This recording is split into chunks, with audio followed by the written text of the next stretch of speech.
ต้องกล้าทำอย่ากลัวถ้าทำความดีเร่งศึกษาปัญหาให้ทันท่วงทีเมืองไทยจะพัฒนากว่านี้รายการดี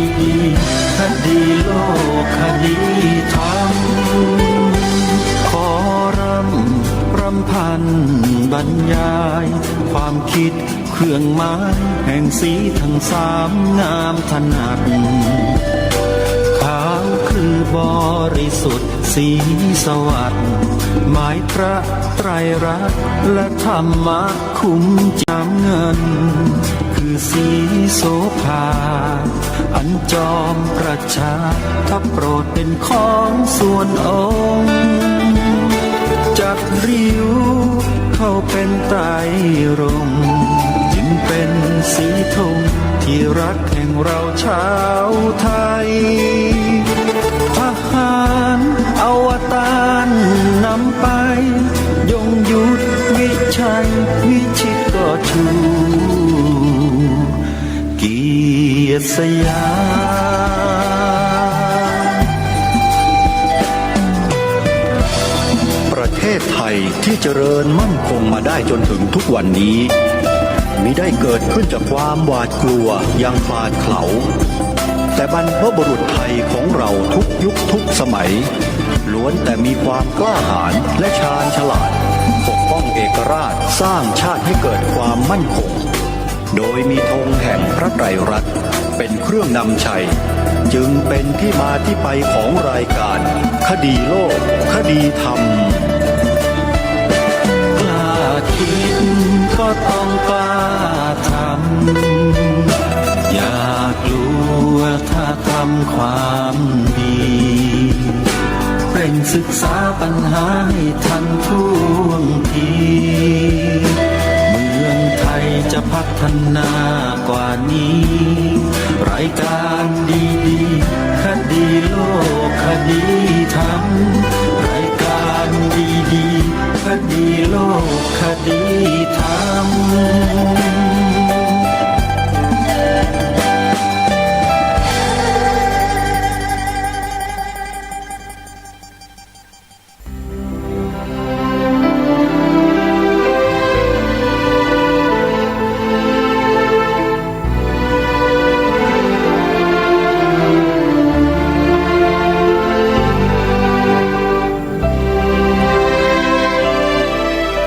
กราบถวายความนอบน้อมแด่พระรัตนตรัยถวายความเคารพพระมหาเถระพระเถรานุเถระทุกท่านขอความสุขความเจริญในธรรมจงบังเกิดมีแด่ท่านสาธุชนที่กำลังติดตามรับฟังรายการจากสถานีวิทยุแห่งนี้ทุกท่านขอนำท่านผู้ฟังเข้าสู่รายการคดีโลกคดีธรรม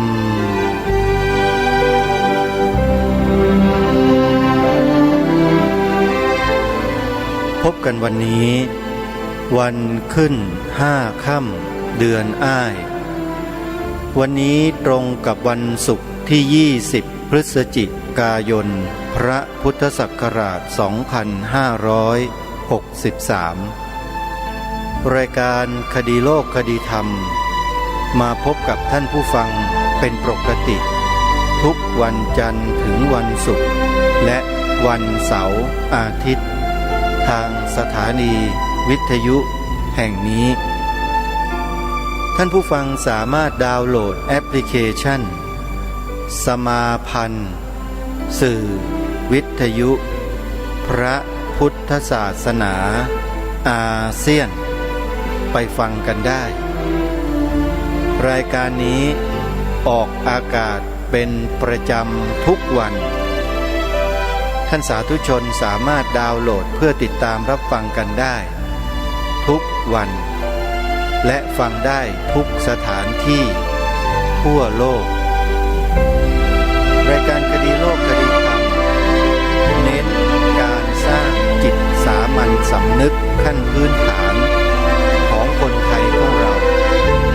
ให้เกิดมีขึ้นมาใหม่อีกครั้งหนึ่ง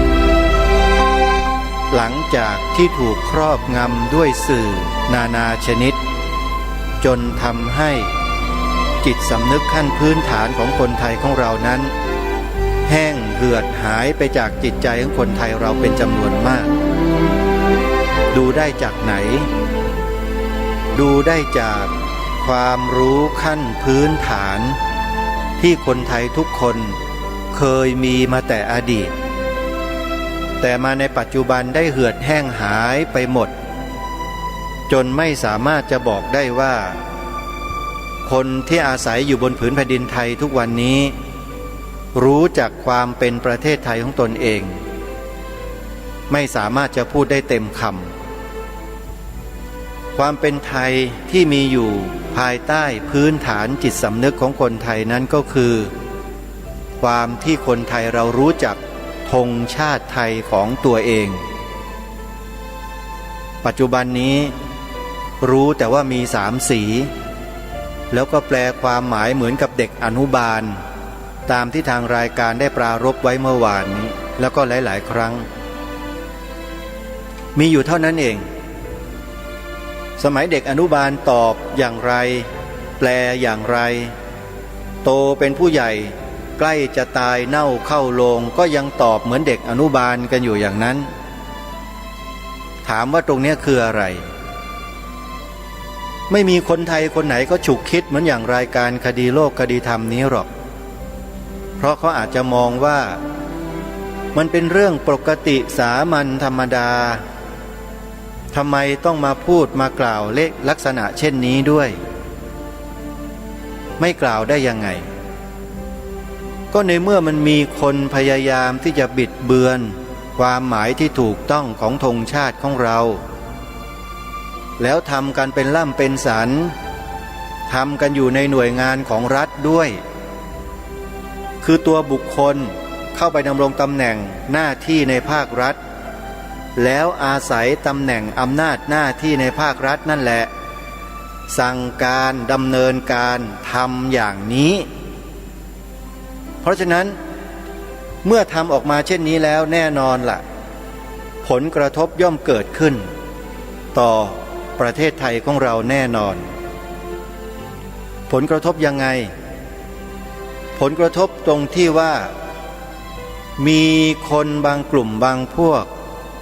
แอบแฝงแล้วหาผลประโยชน์ให้กับกลุ่มและพวกพ้องของตนเองโดยอ้างความชอบธรรมที่ตนเองคิดที่ตนเองพูดที่ตนเองเสนอแล้วก็อ้างเหตุผลก็คือว่าประเทศไทยไม่ได้มีศาสนาพุทธเป็นศาสนาประจำชาตินี่คือสิ่งที่เขาอ้างไงเขาบอกว่าประเทศไทยไม่ได้มีศาสนาพุทธเป็นศาสนาประจำชาติสักหน่อยไหนละหลักฐานไปเอามาดูสิกรณีที่เขาอ้างเช่นนี้มันเกิดขึ้นมาแล้วท่านสาธุชนนะยกตัวอย่างมีหลักฐานคนต่างศาสนาหนึ่งทำหนังสือถึงอธิบดีกรมวิชาการหนังสือฉบับนี้ลงวันที่2 มีนาคมพระพุทธศักราช 2546 มีใจความข้อความประมาณครึ่งหน้าแล้วก็แสดงเหตุผลอีก16 ข้อแล้วก็มีการเกษียณหนังสือโดยอธิบดีกรมวิชาการในสมัยนั้นพร้อมด้วยข้าราชการในหน่วยงานเห็นชอบกับสิ่งที่คนต่างศาสนานี้เสนอมารู้ไหมฮะว่าคือเรื่องอะไรเรื่องที่คนต่างศาสนาคนนี้หรือกลุ่มนี้เขาจะเป็นจะตายให้ได้ว่าในหนังสือแบบเรียนวิชาพระพุทธศาสนาของพวกเราชาวพุทธในประเทศไทยเนี่ย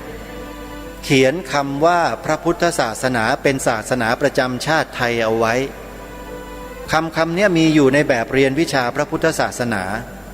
เพียงแค่เนี้ยไอ้คนต่างศาสนาคนเนี้ยก็ทำหนังสือในนามของหน่วยงานองค์กรของเขาเองเนี่ยขึ้นมาถึงอธิบดีกรมวิชาการดังกล่าวแล้วก็ให้เหตุผลนะจิปาถะ ลมแรงเลอะเทอะ16 ข้อ แล้วหนึ่งในนั้นน่ะก็มีเหตุผลที่เขาบอกว่า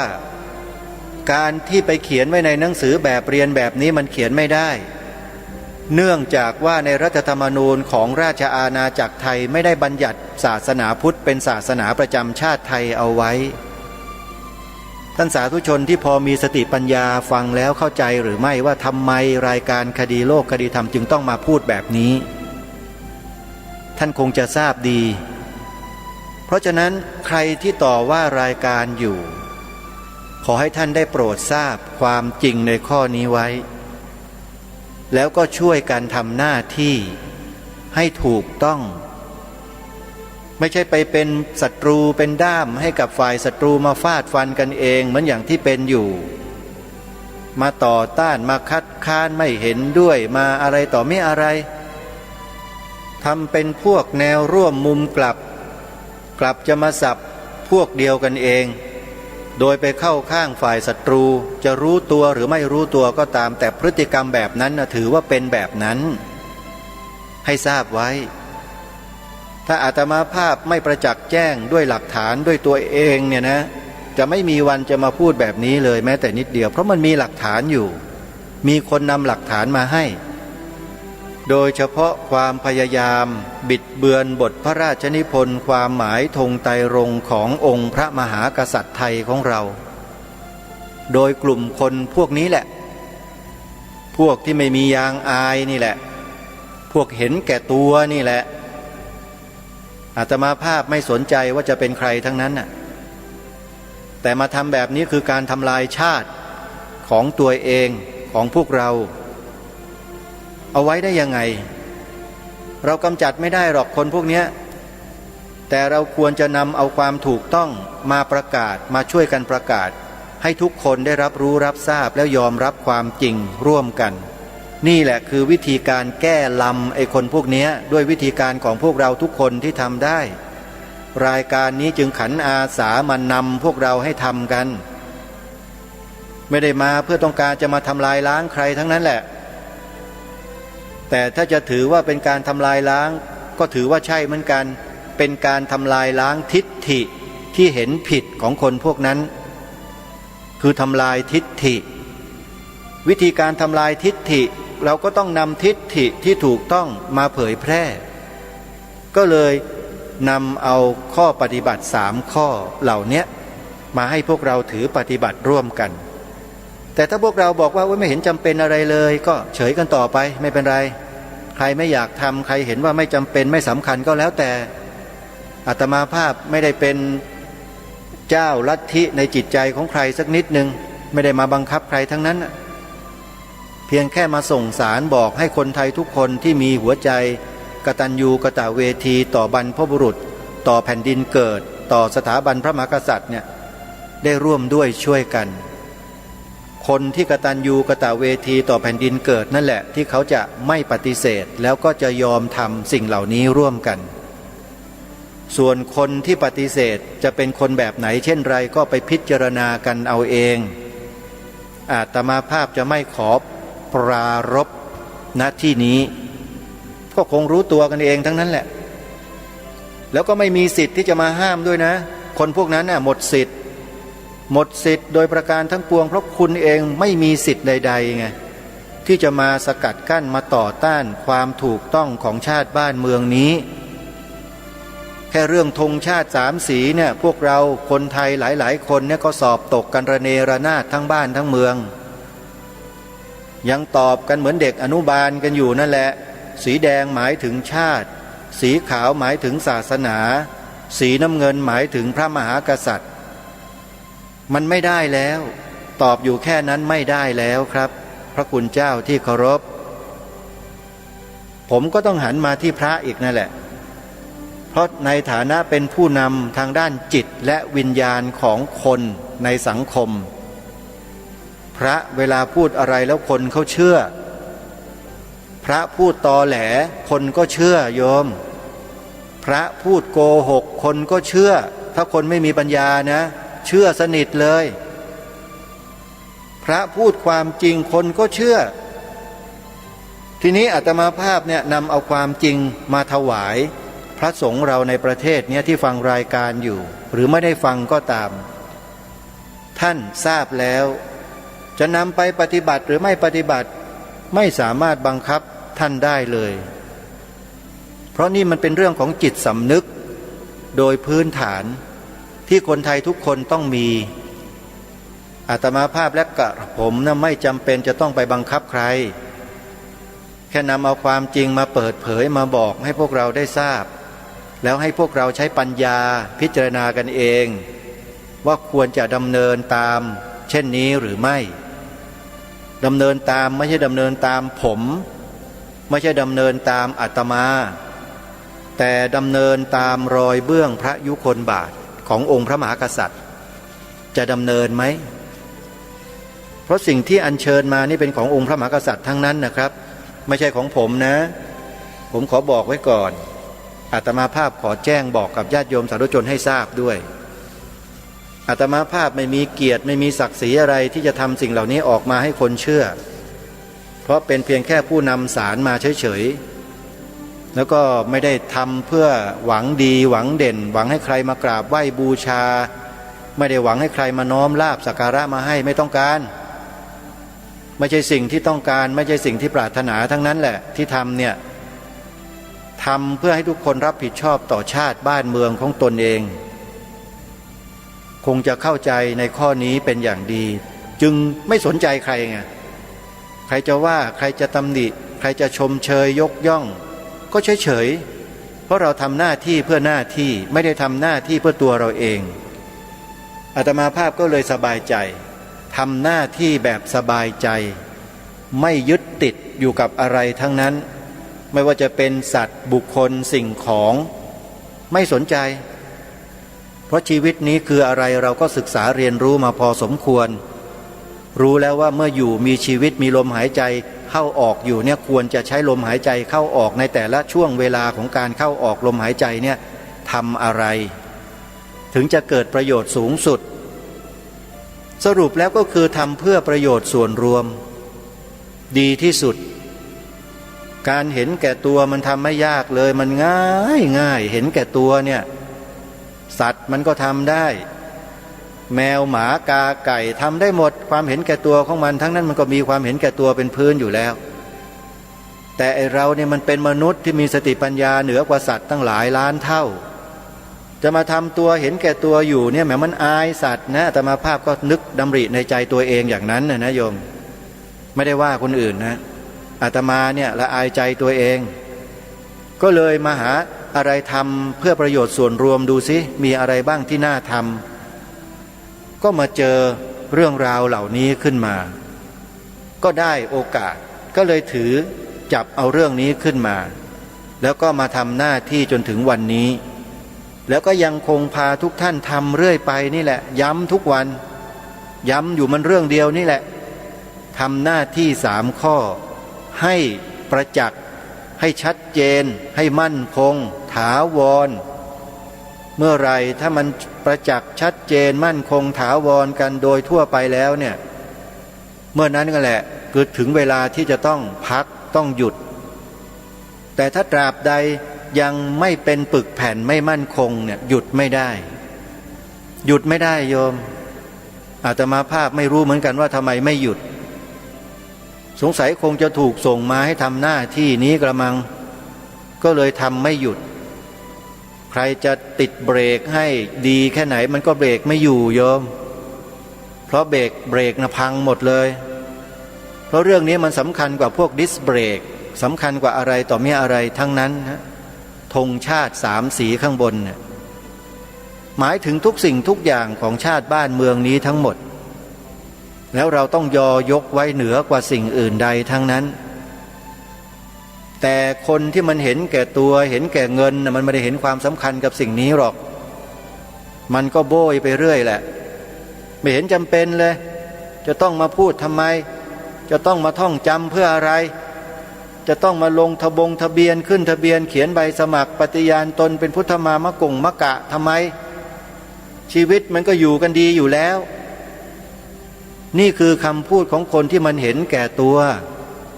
ที่มันไม่เข้าใจอะไรเลยไงมันก็พูดได้ตลอดไปนั่นแหละเป็นฟุ้งเป็นแควก็ปล่อยให้พูดไปไม่เป็นไร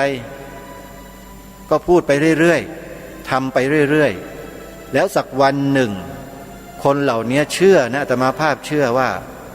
จะเห็นสัจธรรมด้วยตัวเองแล้วจะเห็นด้วยตัวเองอาตมาภาพนำมากล่าวมาพูดมาบอกมาแสดงตรงนี้เขาอาจจะไม่เชื่อนะเขาอาจจะยังไม่เชื่อเขาก็ตีกลับมาในลักษณะดังกล่าวคือไม่พอใจไม่เห็นด้วยคัดค้านต่อต้านไม่เป็นไรต้านได้เท่าไหร่ต้านไปพวกเราก็ช่วยกันทำหน้าที่ของเรากันไปนะช่วยกันกล่าวช่วยกันพูดคำนี้พระพุทธศาสนาเป็นศาสนาประจำชาติไทยของเราเรื่อยไปพูดเรื่อยไปสอนลูกหลานเรากันไปเรื่อยอย่าหยุด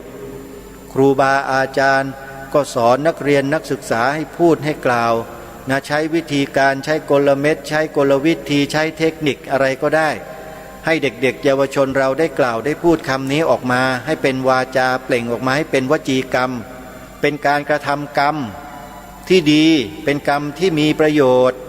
เป็นกรรมที่ไม่มีโทษคือวจีกรรมพระพุทธศาสนาเป็นศาสนาประจำชาติไทยของเราคำนี้ถามว่ามันเป็นบาปเป็นกรรมหรือเปล่าโยมพูดแล้วเป็นบาปไหมเป็นบุญด้วยซ้ำไปจริงหรือไม่พระพุทธศาสนาเป็นศาสนาประจำชาติไทยของเราเนี่ยโยมว่าคำนี้พูดแล้วเป็นบุญไหมเป็นบุญทำไมไม่เป็นบุญล่ะก็ศาสนาพุทธมีแต่บุญทั้งนั้นไม่มีบาปใครนำหลักธรรมไปปฏิบัติก็ได้แต่บุญใครพูดใครเอ่ยถึงพระพุทธเจ้าก็ได้แต่บุญเอ่ยนามถึงพระธรรมบูชาพระธรรมก็ได้แต่บุญบูชาพระสงฆ์ก็ได้บุญด้วยจิตที่อ่อนน้อมถ่อมตนด้วยสัมมาคารวะได้บุญตลอดเพราะฉะนั้นความจริงในข้อนี้ถ้าเราช่วยกันนำเสนอออกไปพูดออกไปกล่าวออกไปเป็นวจีกรรมเป็นวจีสุจริตนี่แหละเขาเรียกว่าวจีสุจริตพระพุทธศาสนาเป็นศาสนาประจำชาติไทยของเราแล้วเมื่อพูดอะไรแล้วความจริงมันก็จะเป็นเช่นนั้นโยมพูดอย่างไรก็จะเป็นอย่างนั้นขอให้จำคำนี้ไว้นะพวกเราช่วยกันพูดอย่างไรความจริงก็จะเป็นเช่นนั้นเพราะฉะนั้นเราจงพูดความจริงจงพูดในสิ่งที่จริงพูดในสิ่งที่ถูกต้องประเทศไทยเรามีพระพุทธศาสนาเป็นศาสนาประจำชาตินี่คือความจริงเราก็ต้องกล่าวความจริงให้ผู้อื่นได้รับรู้รับทราบและยอมรับความจริงไปด้วยถ้าเราไม่กล่าวไม่พูดคนอื่นเขาก็จะไม่รู้เขาก็จะไม่ได้ยินเพราะฉะนั้นมีปากเอาไว้แล้วเราก็ใช้ประโยชน์ให้มากที่สุดอย่าเอาไปเพียงแค่ซุบซิบนินทาชาวบ้านเขาอยู่มาพูดในสิ่งที่เป็นประโยชน์ต่อส่วนรวมด้วยนะโยมนะจริงไหมล่ะเวลาอยู่ว่างๆเนี่ยใช้กันเก่งจังหยุดกันสักหน่อยได้ไหมเล่าไม่ได้ว่านะนี่ไม่ได้ว่าเอาความจริงมาพูดหยุดซุบซิบนินทาต่อว่าผู้อื่นนินทาอะไรคนนู้นคนนี้เอามาพูดคำนี้ดีกว่าไหมสักระยะหนึ่งให้คนให้ลูกให้หลานเยาวชนคนไทยเราได้ยินได้เห็นได้รู้ได้เกิดความรู้สึกร่วมกันกับเราไหมเล่ามันน่าจะเป็นประโยชน์นะแต่มาภาพว่าพระพุทธศาสนาเป็นศาสนาประจำชาติไทยของเราแค่คำเนี้ย16พยางค์เนี่ยโยมพูดแล้วลองมาพิจารณาแต่ละคำดูสินั่งขบคิดพิจารณาถึงความจริงในข้อนี้ดูสิว่าประเทศไทยเราเนี่ยเป็นเช่นนี้จริงหรือเปล่าและเป็นเช่นนี้เพราะอะไรมันมีเหตุผลไหมมีหลักฐานไหมความจริงมันเป็นยังไงได้ความรู้เยอะแยะไปหมดเลยถ้าเรารู้จักพิจารณาศึกษาหาข้อมูลเพิ่มเติมแต่ที่ผ่านมาเราไม่ค่อยเห็นคุณค่าก็เพราะเหตุว่าเราไม่ได้ศึกษาเรียนรู้ประวัติศาสตร์ชาติไทยเนี่ยถูกลบถูกล้างออกไปจากหลักสูตรภาคบังคับของชาติไทย ตั้งแต่ปีพระพุทธศักราช 2521 ถูกลบล้างออกไปจากหลักสูตรภาคบังคับปี 21 โยมแล้วตั้งแต่นั้นมาคนไทยจำนวนเท่าไหร่ที่ศึกษาเล่าเรียนผ่านกระบวนการการศึกษาของชาติไปน่ะจนถึงปี 63 เนี่ยโยมว่าเท่าไหร่กี่สิบล้านคนแล้วเป็นยังไงล่ะเขามีความรู้ความเข้าใจในเรื่องประวัติศาสตร์อย่างละเอียดลึกซึ้งเหมือนอย่างรุ่นพวกเราไหมเล่าเปล่านี่แหละคือความยากลำบากที่ทำให้พวกเราต้องช่วยกันกล่าวคำนี้ให้เป็นจุดเริ่มต้นเป็นสาเหตุก่อนเขาเรียกว่าสร้างเหตุปัจจัยให้เกิดขึ้นอันดับแรกคือให้เขาได้ยินได้ฟังแล้วสะกิดใจขึ้นมาพอสะกิดใจขึ้นมาก็เกิดความอยากรู้อยากเห็นสงสัยก็ถามพอเขาถามเท่านั้นแหละมันก็เป็นโอกาสที่เราจะอธิบายความให้เขาเข้าใจเหมือนอย่างที่รายการคดีโลกคดีธรรมได้อธิบายความให้พวกเราได้ฟังกันมาเกือบทุกวันเนี่ยว่ามันมีเหตุอย่างไรจึงต้องมาพูดอย่างนี้มารณรงค์แบบนี้ก็เพราะมันมีคนบิดเบือนบทพระราชนิพนธ์ความหมายธงชาติไทยของเราแล้วก็อธิบายไปสิอาตมาภาพก็พูดให้ฟังมาไม่รู้กี่รอบแล้วโยมก็ต้องจำกันได้แล้วใช่ไหมล่ะถ้าจำไม่ได้ก็จดไว้โยมจดเลคเชอร์ไว้เป็นหัวข้อบอกว่าฟังรายการคดีโลกคดีธรรมต้องมีกระดาษกับปากกาเอาไว้โยมเวลาฟังเวลาพูดอะไรพอได้ยินแล้วเห็นว่าเป็นประเด็นที่น่าสนใจก็จดเขียนไว้เป็นหัวข้อไว้เพื่อจดจำในข้ออุเทศเบื้องต้นเอาไว้ก่อนส่วนนิเทศคำอธิบายค่อยว่าทีหลังอย่างเนี้ยเราก็จะไม่พลาดโอกาสที่จะได้รับเนื้อหาที่ถูกต้องตรงกันได้จริงไหมแต่เพราะเราไม่จดอาตมาภาพถือว่ารายการคดีโลกคดีธรรมเนี่ยเป็นห้องเรียนใหญ่สำหรับพี่น้องคนไทยของเราที่ปรารถนาและต้องการจะรักษาความเป็นไทยของเราเอาไว้ห้องเรียนนี้เป็นห้องเรียนที่ใหญ่กว้างมีผู้คนฟังการพูดการบรรยายนี้เป็นจำนวนไม่น้อยในหลายๆจังหวัดของประเทศไทยของเราไล่มาตั้งแต่ภาคเหนือจังหวัดเชียงใหม่เชียงรายไล่ลงมาจนถึงภาคอีสานตอนบนตอนกลางตอนล่างภาคกลางภาคตะวันออกภาคใต้มีอยู่หลายจังหวัดก็ถือว่าเป็นห้องเรียนห้องหนึ่งก็แล้วกันเพราะสิ่งที่ทางรายการอัญเชิญมากล่าวมาพูดมาแสดงให้กับทุกท่านได้ฟังเนี่ยทุกท่านไม่เคยได้ยินได้ฟังจากที่ไหนมาก่อนในโรงเรียนเขาก็ไม่สอนเชื่อเถอะนะบทพระราชนิพนธ์ความหมายธงไตรรงค์โยมเคยได้ยินครูสอนโยมไหมมีไหมคุณครูสอนพวกเราสมัยเป็นนักเรียนเคยได้ยินไหมขอร่ำรำพันบรรยายความคิดเครื่องหมายแห่งสีทั้งสามงามถนัดขาวคือบริสุทธิ์สีสวัสดิ์หมายพระไตรรัตน์และธรรมะคุ้มจิตไทยแดงคือโลหิตเราไซซึ่งยอมสละได้เพื่อรักษาชาติศาสนาน้ำเงินคือสีโสภาอันจอมประชาถ้าโปรดเป็นของส่วนองค์จัดริ้วเข้าเป็นไตรรงค์จึงเป็นสีธงที่รักแห่งเราชาวไทยทหารอวตารนำไปยงยุทธวิชัยวิชิตก็ชูเกียรติสยาม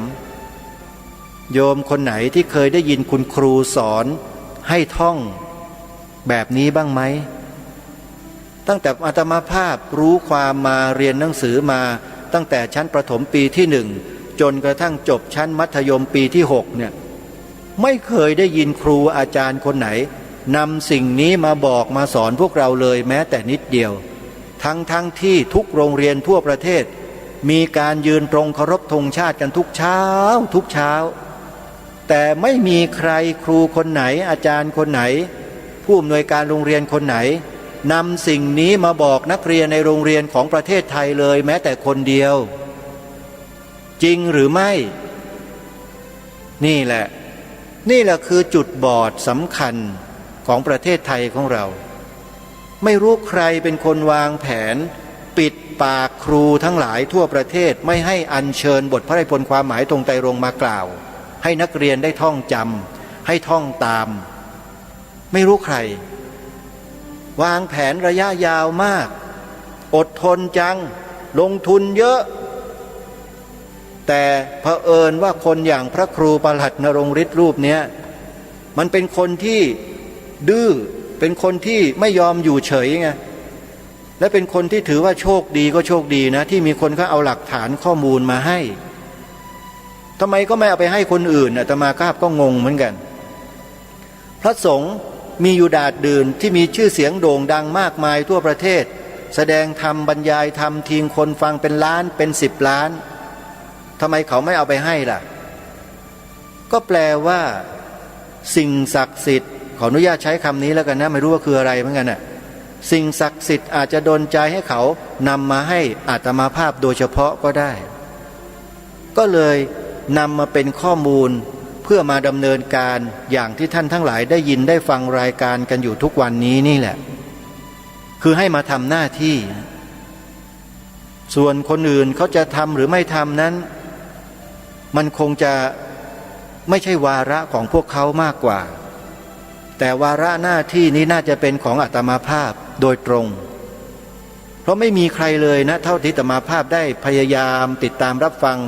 วิทยุต่างๆสื่อต่างๆโซเชียลเน็ตเวิร์กต่างๆไม่ค่อยมีเลยแม้แต่ผู้อำนวยการพิพิธภัณฑ์ธงชาติไทยเองเนี่ยที่รู้จักกันดีๆเนี่ยนะก็ไม่ได้ย้ำเรื่องเหล่านี้สักเท่าไหร่แต่ก็พูดอยู่นะมีอยู่เพราะว่าต้องออกสื่อของรัฐหลายครั้งบ่อยครั้งบางทีก็แย้มๆออกมาให้เห็นบ้างแต่ก็ไม่ได้ฟันธงลงไปชัดๆเพราะว่ายังมีความรู้สึกเกรงๆอะไรอยู่ในใจเหมือนกันเท่าที่อาตมาภาพสังเกตดูอาการนะ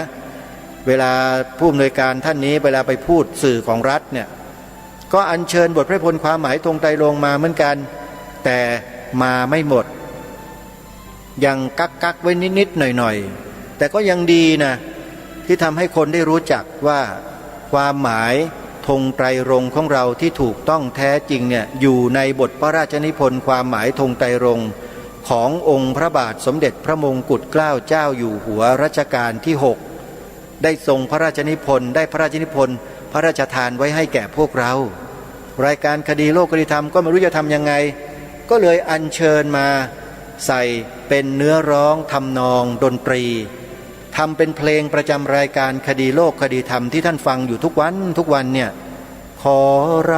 รำพันบรรยายความคิดเครื่องไม้อย่างสีทั้งสามงามถนัดนี่แหละนั่นแหละเพลงนี้แหละโยมถ้าโยมร้องได้เท่ากับว่าโยมท่องจำบทพระราชนิพนธ์ความหมายธงไตรรงค์ได้หมดเลยเพราะ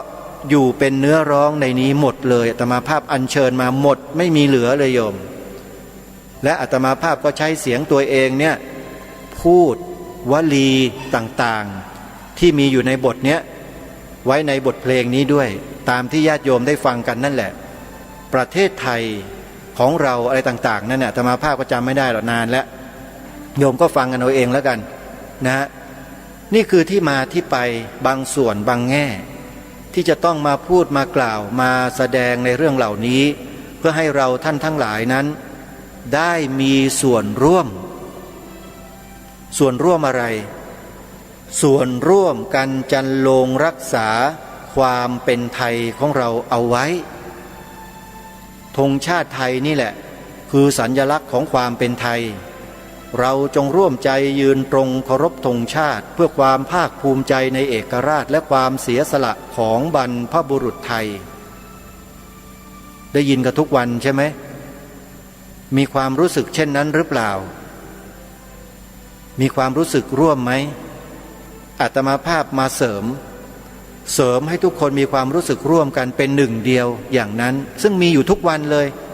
นะทางผู้ประกาศของกรมประชาสัมพันธ์ก่อนจะเคารพธงชาติเขาก็จะประกาศแบบนี้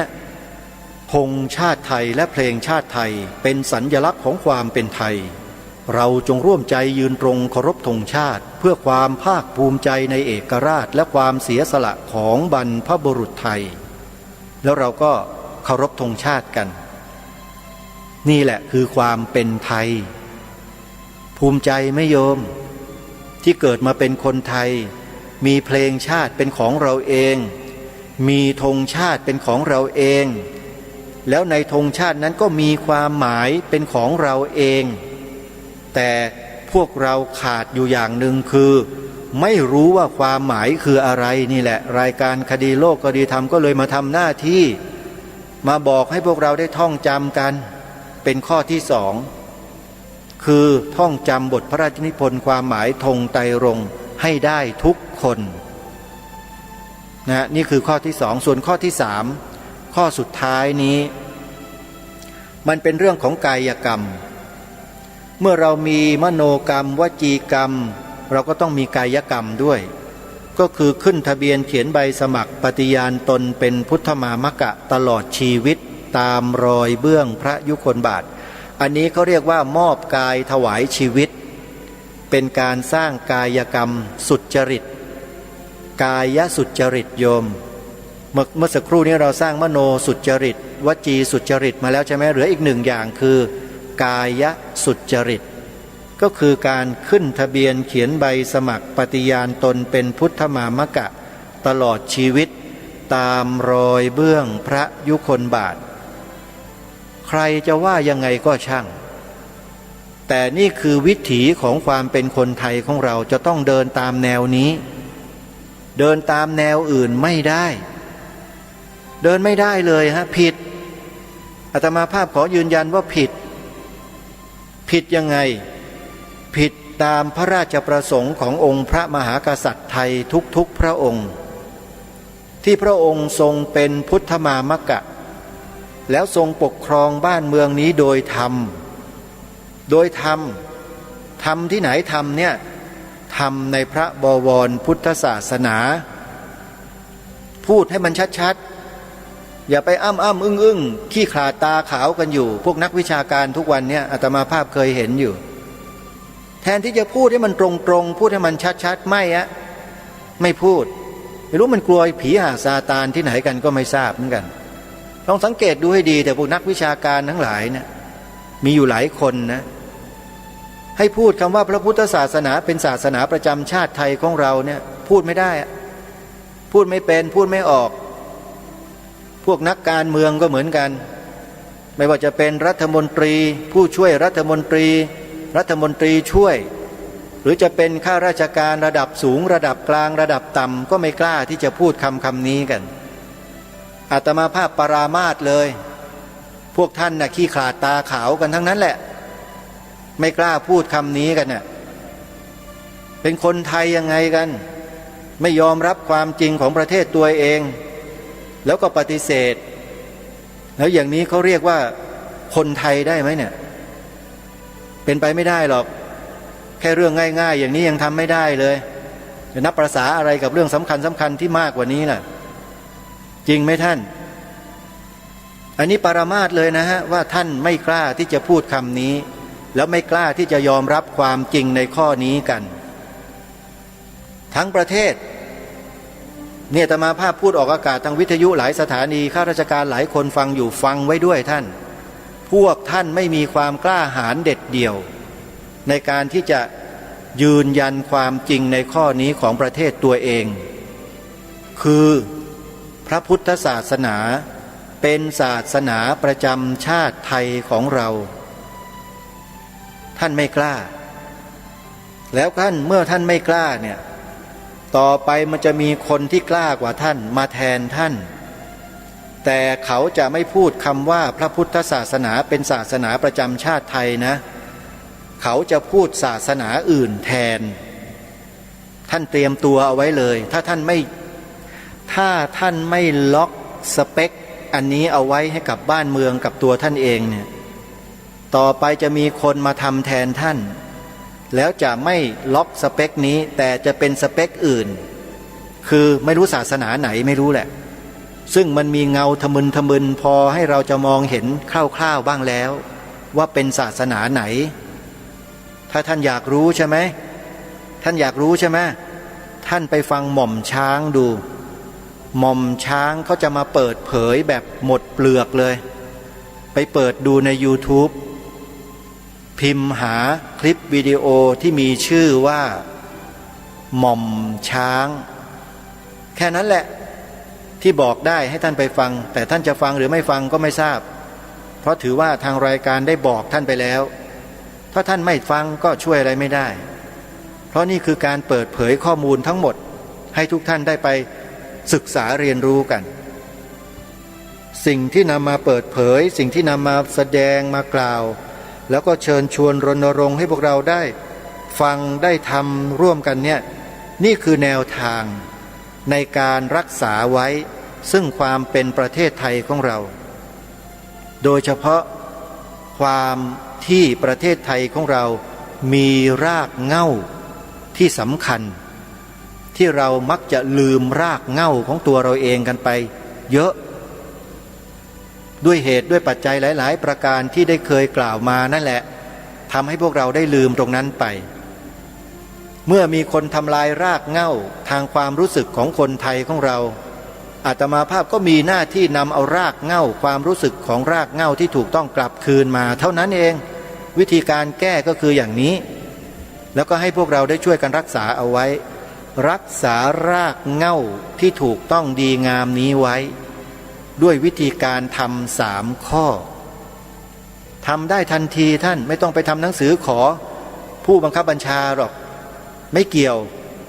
ตัวผู้บังคับบัญชาเองก็ต้องทำด้วยเหมือนกันทุกระดับชั้นเลยตั้งแต่นายกรัฐมนตรีลงมาจนถึงข้าราชการโดยทั่วไปทั้งหมดก็ต้องทำเพราะนี่คือบรรทัดฐานของชาติบ้านเมืองของเราถ้าคิดจะอยู่ในประเทศนี้จะเป็นข้าราชการในประเทศนี้จะเป็นนักการเมืองในประเทศนี้จะเป็นใครต่อใครก็แล้วแต่อยู่ในประเทศนี้โดยเฉพาะจะบริหารกิจการบ้านเมืองของประเทศนี้จะต้องรู้จักรากเหง้าของประเทศนี้เป็นอย่างดีถ้าไม่รู้จักอย่ามาบริหารฉิบหายหมดเพราะฉะนั้นรายการนี้จึงเป็นรายการที่บอกแนะนำว่ารากฐานรากเหง้าของประเทศนี้คืออะไรทุกคนทราบทุกคนรู้แล้วเราก็จะช่วยกันปฏิบัติเพื่อรักษารากเหง้าของประเทศเรานี้เอาไว้ชั่วกาลปวสาน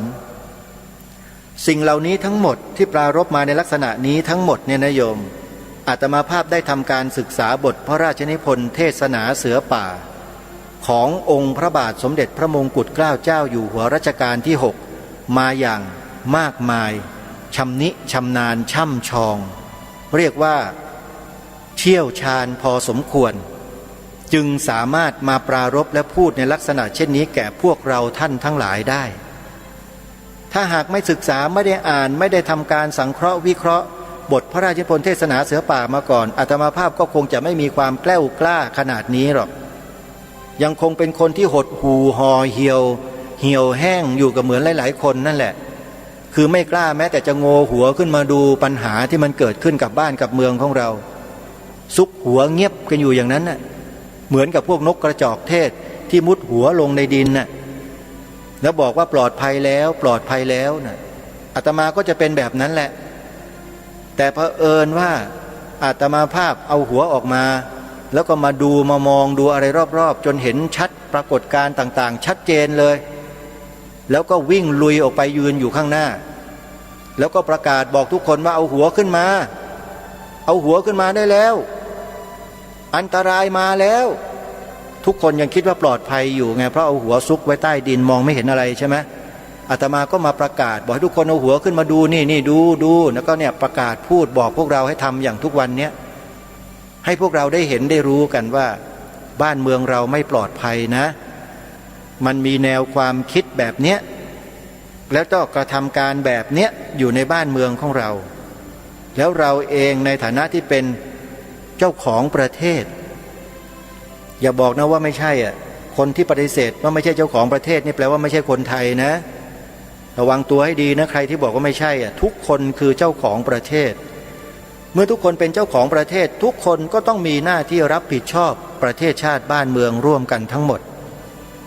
ไม่ว่าจะอยู่ในตำแหน่งหรือไม่ได้อยู่ในตำแหน่งอะไรก็แล้วแต่ถ้าเป็นคนไทยมีหน้าที่ต้องรักษาความเป็นไทยไว้ทั้งสิ้นรายการคดีโลกคดีธรรมจึงขันอาสามานำเสนอความเป็นไทยให้พวกเราได้ช่วยกันรักษาไงมาปกป้องรักษาร่วมกันเพราะฉะนั้น3 ข้อที่เสนอไป มาตลอดนำไปทำนำไปปฏิบัติสำหรับใบสมัครที่ท่านจะกรอกเพื่อปฏิญาณตนเป็นพุทธมามกะนั้นญาติโยมขออภัยด้วยนะอาตมาภาพคงไม่มีปัญญาที่จะไปเดินแจกญาติโยมหรอกแต่ญาติโยมสามารถบอกให้ผู้คนที่เขาพอมีคอมพิวเตอร์เนี่ยที่เขามีร้านถ่ายเอกสารเนี่ยนะโยมไปจ้างเขาก็ได้บอกว่าเปิดไปในเว็บไซต์แล้วโหลดใบสมัครออกมาให้หน่อยบอกเขาว่าโหลดใบสมัครอันนี้ออกมาให้หน่อยในเว็บไซต์นี้ชื่อเว็บไซต์อะไรสภาพุทธบริษัทภาคประชาสังคมจิตอาสาโยมจดไว้หรือยังสภาพุทธบริษัทภาคประชาสังคมจิตอาสา Voluntary Buddhist Councils of Civil Society Voluntary Buddhist Council of Civil Society ถ้าเป็นชื่อของเว็บไซต์ก็คือ www.vbcs-66.com ใครที่ไม่ได้เรียนภาษาอังกฤษมาก็ขออภัยด้วยนะยากหน่อย www.vbcs-66.com ท่านเข้าไปดูได้เลยแล้วขอดาวน์โหลดใบสมัครตรงนี้ออกมาแล้วถ่ายเอกสารเยอะๆโดยเฉพาะสถานีวิทยุพระพุทธศาสนาแห่งชาติคลื่นต่างๆที่ญาติโยมสาธุชนกำลังสดับรับฟังอยู่เนี่ยโยมขอเลยไปขอจากท่านบอกว่าขอเด้อผมขอหน่อยใบสมัครเดี๋ยวท่านก็ดาวน์โหลดออกมาให้เองโยมก็จดรายละเอียดตามที่บอกไว้นะเดี๋ยวท่านก็จะไปดาวน์โหลดออกมาจากเว็บไซต์ดังกล่าวเองนะโยมนะนี่ก็เป็นเนื้อหาในวันนี้พูดมาตั้งแต่ต้นจนกระทั่งจบปรารภอยู่เรื่องเดียวคือช่วยกันทำหน้าที่3 ข้อเพื่อรักษารากเหง้าของความเป็นไทยของเราเอาไว้เพราะรากเหง้านั้นสำคัญมากถ้าใครมันตัดรากตัดเหง้ามันทำลายรากเหง้าของเราลงได้เมื่อไหร่ต้นไม้ทั้งลำต้นอยู่ไม่ได้แน่นอนล้มคลืนทันทีหรือไม่ก็เปลี่ยนสีเป็นต้นไม้อย่างอื่นอาจจะกลายเป็นจากต้นโพเนี่ยนะต้นโพใหญ่โตเนี่ยนะอาจจะกลายเป็นตะบองเพชรในทะเลทรายก็ได้เห็นไหมอย่าทำเป็นเล่นไปนะโยมนะขอบอกไว้นี่เตือนกันให้ทุกคนได้ช่วยกันขอฝากไว้ช่วงท้ายรายการวันนี้เอาละท่านสาธุชนทั้งหลายวันนี้เวลาของรายการใกล้จะหมดแล้วในช่วงนาทีสุดท้ายตรงนี้ขอฝากญาติโยมสาธุชนว่ากิจกรรมงานทอดผ้าป่าสถานีวิทยุที่อาตมาภาพจะขอเชิญชวนญาติโยมไปร่วมบุญกันมีอยู่2 แห่ง 1. วัดป่าจริยธรรมอำเภอนาด้วงจังหวัดเลย 2. วัดบ้านปลาคูนตำบลท่าหาดยาวอำเภอโพนทรายจังหวัด101 2 แห่งนี้มีสายสัมพันธ์กับรายการคดีโลกคดีธรรมด้วยแล้วจะจัดงานทอดผ้าป่าสถานีวิทยุและจะจัดงานในวันที่ 8-9 มกราคมศกหน้าพระพุทธศักราช 2564 นะโยมนะยังไม่ถึงเวลานะยังมีเวลาอีกเป็นเดือนทีเดียวก็แจ้งบอกเบื้องต้นเอาไว้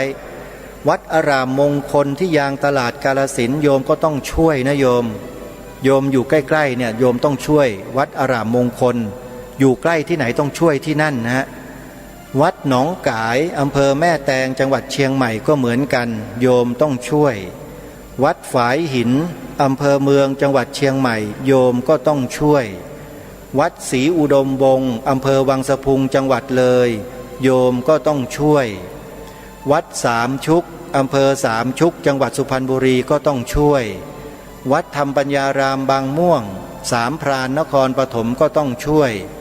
วัดเขาปรีดีอำเภอทุ่งสงนครศรีธรรมราชก็ต้องช่วยและทุกวัดที่ญาติโยมกำลังฟังรายการนี้อยู่โยมก็ต้องไปช่วยท่านนะโยมนะท่านอยู่ได้เพราะแรงศรัทธาของพวกเรา เอาละท่านสาธุชนวันนี้เวลาของรายการหมดลงแล้วอาตมาภาพต้องขอสมมุติยุติไว้แต่เพียงเท่านี้ขอความสุขสวัสดีในธรรมแห่งองค์สมเด็จพระบรมศาสดาสัมมาสัมพุทธเจ้า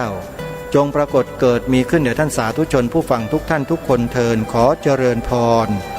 ร้องเพลงคดีโลกคดีธรรมกันให้ได้นะโยมนะสาธุกล้าคิดก็ต้องกล้าทำอย่ากลัวถ้าทำความดีเป็นศึกษาปัญหาให้ทันท่วงทีเมืองไทยจะพัฒนากว่านี้รายการดีคดีโลกคดีธรรมขอรำพันบรรยายความคิดเครื่องหมายแห่งสีทั้งสามงามถนัดขาวคือบริสุทธิ์สีสวัสดิ์หมายพระไตรรัตน์และธรรมะคุ้มจิตไทยแดงคือโลหิตเราใสซึ่งยอมสละได้เพื่อรักษาชาติศาสนาน้ำเงินคือสีโสภาอันจอมประชาถ้าโปรดเป็นของส่วนองค์จัดริ้วเข้าเป็นไตรรงค์จึงเป็นสีธงที่รักแห่งเราชาวไทยทหารอวตารนำไปยงยุทธวิชัยวิชิตก็ชูเกียรติสยาม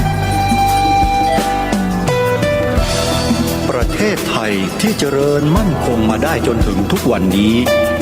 มิได้เกิดขึ้นจากความหวาดกลัวอย่างคลาดเขลาแต่บรรพบุรุษไทยของเราทุกยุคทุกสมัยล้วนแต่มีความกล้าหาญและชาญฉลาดปกป้องเอกราชสร้างชาติให้เกิดความมั่นคงโดยมีธงแห่งพระไตรรัตน์เป็นเครื่องนำชัยจึงเป็นที่มาที่ไปของรายการคดีโลกคดีธรรมกล้าคิดก็ต้องกล้าทำอย่ากลัวถ้าทำความดีเร่งศึกษาปัญหาให้ทันท่วงทีเมืองไทยจะพัฒนากว่านี้รายการดีคดีโลกคดีธรรมรายการดีคดีโลกคดีธรรม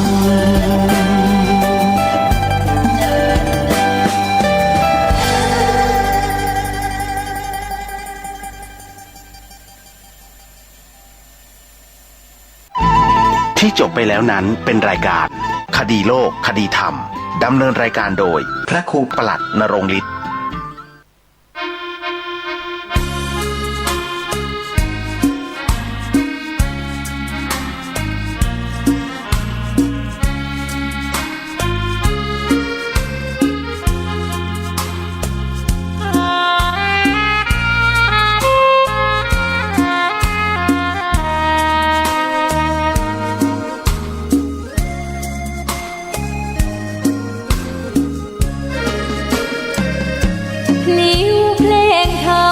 ถูกถ้อยคำเข้าถึงจิตใจ